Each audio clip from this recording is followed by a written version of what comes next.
जय जय शंकर हर हर शंकर जय जय शंकर हर हर शंकर जय जय शंकर हर हर शंकर जय जय शंकर हर. சமூக தனி வாழ்க்கை நெறிகள், தெய்வத்தின் குரல், 3ஆம் பாகம். ஆச்சார விஷயங்கள். ஆச்சாரமும் வர்ணாசிரமங்களும். சகல ஜனங்களுக்கும் இதுகள்தான் ரூல் என்று ஒரே விதமாக ஆச்சாரங்களை வைக்காமல் அவரவருக்கும் ஜன்மாப்படி குல வழக்காக வந்துள்ள தொழிலையொட்டியும், அவன் படிக்கிற பால்ய தசையில் இருக்கிறானா, கல்யாணம் பண்ணிக்கொண்டு குழந்தை குட்டி பெற்றுக்கொண்டு குடித்தனம் பண்ணும் ஸ்டேஜில் இருக்கிறானா, இதுகளை விட்டுவிட பக்குவமாகிற நிலையில் இருக்கிறானா, அதற்கும் மேலே பரமாத்ம தியானம் தவிர வேறு வேண்டாம் என்கிற ஸ்திதிக்கு போகி இருக்கிறானா என்பதையொட்டியுமே ஒவ்வொரு தொழில் ஒவ்வொரு ஸ்டேஜுக்கும் ஏற்றதாக ஆச்சாரங்களை நம் சாஸ்திரங்கள் வித்தியாசப்படுத்தி கொடுத்திருக்கின்றன. தொழிலையொட்டி ஏற்பட்டது வர்ண தர்மம். ஒருத்தர் எந்த தசையில் இருக்கிறார் என்பதை ஒட்டி ஏற்பட்டது ஆசிரம தர்மம். இரண்டையும் சேர்த்து வர்ணாசிரமங்களை பொறுத்து ஆச்சாரங்கள் ஏற்பட்டிருப்பதாக சொல்கிறோம். இது இன்விடியஸ் டிஸ்கிரிமினேஷனாக, பக்ஷபாதமாக பண்ணினதே அல்ல. அவனவனையும் அவனுடைய நிலையிலிருந்தே உயர்த்தி கொண்டு போகவும், அதே சமயம் சமூகம் பூராவையும் சீராக அபிவிருத்தி பண்ணி கொண்டு போகவுமே இப்படி யாரை விட அறிவிலும் பூததையிலும் பெரியவர்கள் இல்லையோ அப்படிப்பட்ட ரிஷிகள் சாஸ்திரங்கள் மூலமாக ஏற்படுத்தி இருக்கிறார்கள். நம் மதத்தின் யுகாந்திரமான ஜீவசக்திக்கும் இதுவே உயிர்நிலையாய் இருந்திருக்கிறது. பின் குறிப்பு.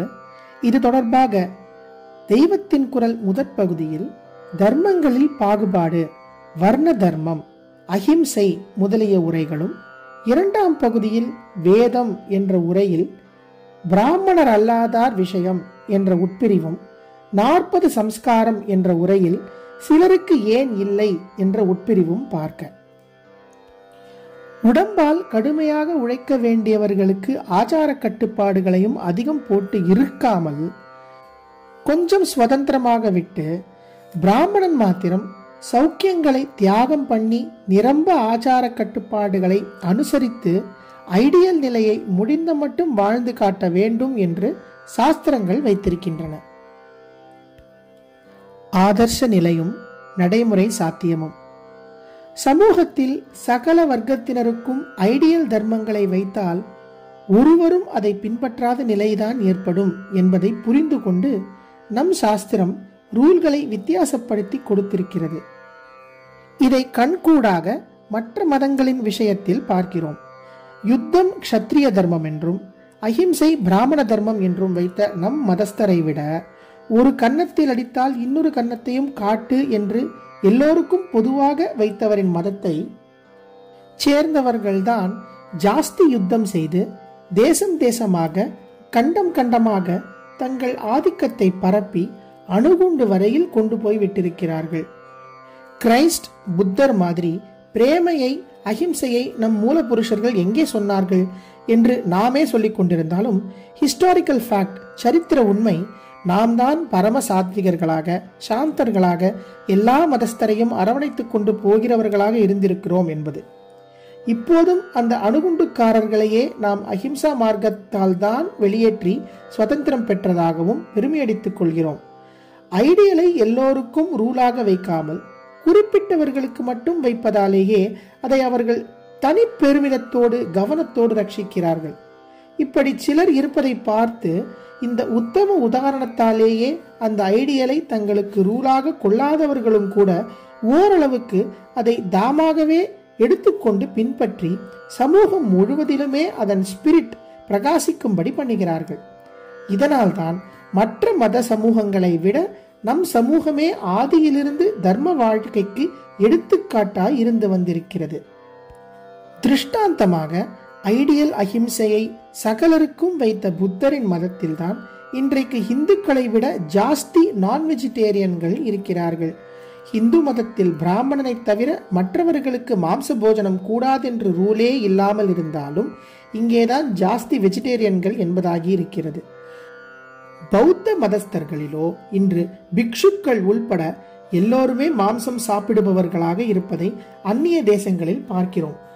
பலவிதமான தொழில்களில் ஈடுபட்டுள்ள எல்லோருக்கும் ஏகப்பட்ட ஆச்சாரங்களை கொடுத்து கஷ்டப்படுத்தக்கூடாது என்ற தாட்சண்யத்தினாலேயே ஜாதி ஆச்சாரங்கள் என்று வித்தியாசமாக பண்ணி கொடுத்திருக்கிறார்கள் என்று ஆரம்பித்தேன்.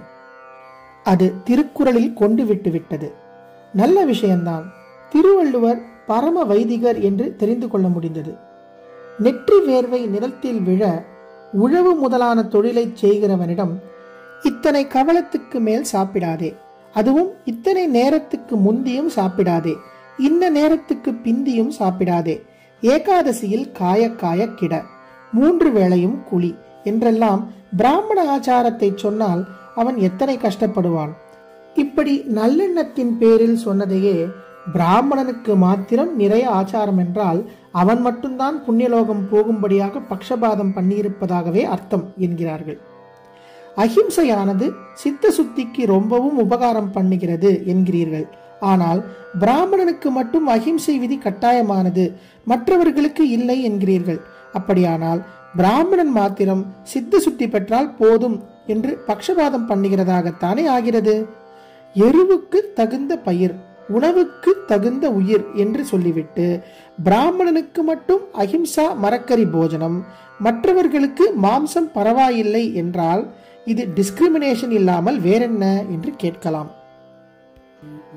அஹிம்சா போஜனத்தால் சத்வகுண அபிவிருத்தி ஏற்படுவதை கொண்டு அதை சித்த சுத்திக்காக பொதுவில் விரித்திருக்கிறது.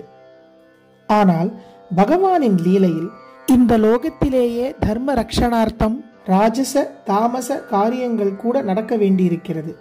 தப்பு செய்கிறவனை தண்டிக்க வேண்டியிருக்கிறது.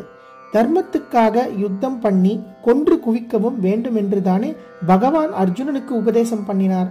இது ராஜச குணம்தான். உழுவது, கொத்துவது, வெட்டுவது முதலான காரியங்களை சமூக க்ஷேமத்துக்காக பண்ண வேண்டியிருக்கிறது. இப்படி கடுமையாக உழைப்பவர்கள் அடித்து போட்டாற்போல் தூங்க வேண்டும். இது தாமசம்தான். ஆனாலும் லோகக்ஷேமார்த்தமாக ஏற்பட்ட இந்த காரியங்களை செய்யும்படி பிறப்பினாலேயே ஈஸ்வராஜ்ஞை பெற்றிருப்பவர்கள் இந்த ராஜச தாமசங்களை மேற்கொள்வதால் அது அவர்களுக்கு தோஷமாகாது. சமூகத்துக்காக செய்வதால் அந்த தியாகத்தினாலேயே செய்கிற காரியம் புண்ணியமாகிறது. இவர்கள் ராஜச தாமச குணத்துக்கு அனுகூலமான அசைவ போஜனம், பழையது மாதிரி ஆச்சார விரோதமான சாப்பாட்டு தினுசு முதலியவற்றை சாப்பிடுவதிலுள்ள தோஷங்கூட அவர்களால் சமூகத்துக்கு ஏற்படுகிற உபகார புண்ணியத்தில் அடிபட்டு போய்விடும். ஆதர்ச நிலையும் நடைமுறை சாத்தியமும் நாளை தொடரும்.